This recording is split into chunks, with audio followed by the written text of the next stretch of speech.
Alright guys, welcome to the second part of my watch review of the Wenger Aquagraph yachting timer. Here we go, this is the watch. Looks very beautiful. I think now we can see very clearly. I want to describe a little bit of the functionality. So first I will go to the dials. So the top right hand dial on the 2 o'clock position, that's the time second dial. As you can see, it's taken in seconds, so that's the second of the minute. In red, now at the 7 o'clock position, that's the yachting timer dial. I have already preset it to 5 minutes. It will stay in 5 minutes unless I change it or I start the countdown. Now at the 1 minute position, the blue dial is a minute of the hour dial. On 8 o'clock position, the short error mark is hour of the day dial, and behind that the blue triangle, that is the alarm timing dial. On 10 o'clock position, that is the yachting counter dial and also yachting chronograph dial. So this is a multifunction watch with lots of functions. Let's see how it works. So this is a normal timing mode with a press button on the bottom right button. I can start the timer. If I press it for 2 seconds, I can set the timer. 4 minutes, 3 minutes, 2 minutes, 1 minute, and so on. So obviously it will not stop anything longer than 10 minutes. That would not be very practical for the yacht racing. So I typically set to 5 minutes. This is where our race usually starts. So if I don't press any button for 3 seconds or so, it will go back into the normal ready to go mode. So if I press the top right button, I can start the timer. Let's do that. So we hear the beep. There are 2 beeps. The second dial has interestingly turned 360 degrees around to indicate it's gonna start. So it will move ahead every 3 or 4 seconds or so. Yeah. You see that? The small dial is moving every 4 seconds. The large red dial is also moving every 4 or so seconds. Yeah, so we're having a dual display. We're having the large dial showing where we are in terms of the minute, and the small dial is showing on the second level what's the timing. So this watch also will give us the visual feedback on the 2 dials, and of course we have the audio feedback. So we will hear that now. We will come to the 1 minute. We are approaching 1 minute left of 4 minutes to go. We will hear the alarm signal.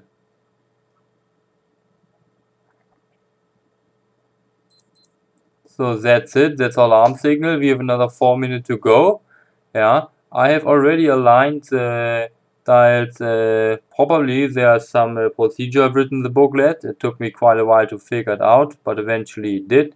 So now the dials are nicely aligning to the time. So now time is ticking. We are now about 3:25. So scenario, we missed the gun, and now we want to advance to the earlier time, which of course now would make sense, but just for the sake of showing, I can advance to 3 minutes. So all we're gonna do, press a button on the bottom right side, and we will advance to the next minute, or the lower minute that is to go. So I did that at about 3:20. It advances to 3 minutes. We can do that same thing one more time. So now we're approaching 2 minutes. Yeah. So just for the demonstration purpose, I'm gonna do that again. We advance to 1 minute, which also would make a technical sense if we gotta hear the 1 minute horn in the yacht race. Also, we alternatively can look at the flag signals. So I will advance to 1 minute. That worked well. So now we're having the 1 minute signal to go. So I am shaking a little. So Once we approach 1 minute, we have the warning signal every 10 seconds. That's 40 seconds to go.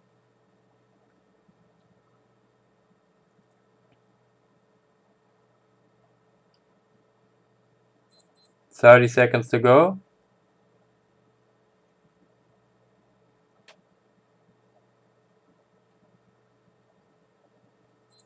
That's 20 seconds.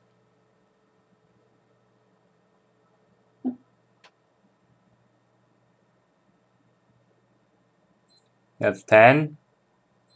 Now we have the individual beep for every second. 5 seconds left.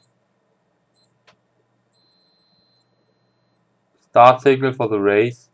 So we have finished the yacht countdown timer, and we are now automatically going to the yachting chronograph.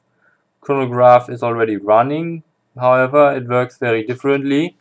The large red dial is now showing the minute, and the seconds are however not shown in this mode. They are indicated in the 10 o'clock dial, so they are not visible now. Now we're seeing indicated hours, indicated in blue as hours.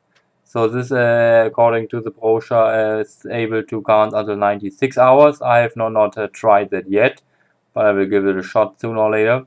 What we can do, we can press the 4 o'clock button, and we can show at this very moment what is the time used up in terms of seconds, and the dial will then advance to the next full hour indication. So I find that a little complicated, but I guess for those of you who likes the aspect of this mechanical watch feature, it is definitely a tool you want to consider to play around with. We can do that again. So I press, we see the amount of seconds that are going to get used up. So I mean, that's an interesting feature, so no worry, you can use that very easily. So we can also stop the chronograph or pause it, and we can continue, and we'll move on from where we left. Yeah. So in case you want to stop or pause your advancement in time, you can do so. Also, of course, we can stop the chronograph meter, and then we can press the 4 o'clock button, and we will advance to the setting of the yachting timer of the preset time. So I've shown already how to change the time. I've already shown how to run the yachting timer. There's one additional feature, which is alarm. So now my alarm is set to like 7:40 or so. So I can switch on and off the alarm. If we press the bottom right button once, we'll switch off the alarm.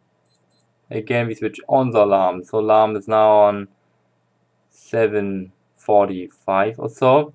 So we can just adjust the alarm when we take out the crown, which is a little small crown, so it's a little difficult. I'm sure you can manage. So what they've done, they have 3 positions: the lock position, and of course then the second position very outwards for adjusting the time, which is working just like this. We can turn that guy, and now we change the alarm time. So unfortunately we can't come back. Then if we rotate it the other way around, we will change the day of the month. So this works pretty much like those night table clock that you have on your bed eventually. You still get those historical stuff or not. So let me just advance it a little more. So this now should be soon ringing the alarm. I can switch it on, switch it off, switch it on again. So I will go for that. Let me close it up again. It's a little bit difficult. That's a very small crown, so guess take some practice to work with it. So I've set my alarm now. It should ring in like 10 minutes or so. Anyway, this is 10 minutes is over. Thanks for watching me. Have fun with your Wenger watch. Bye guys.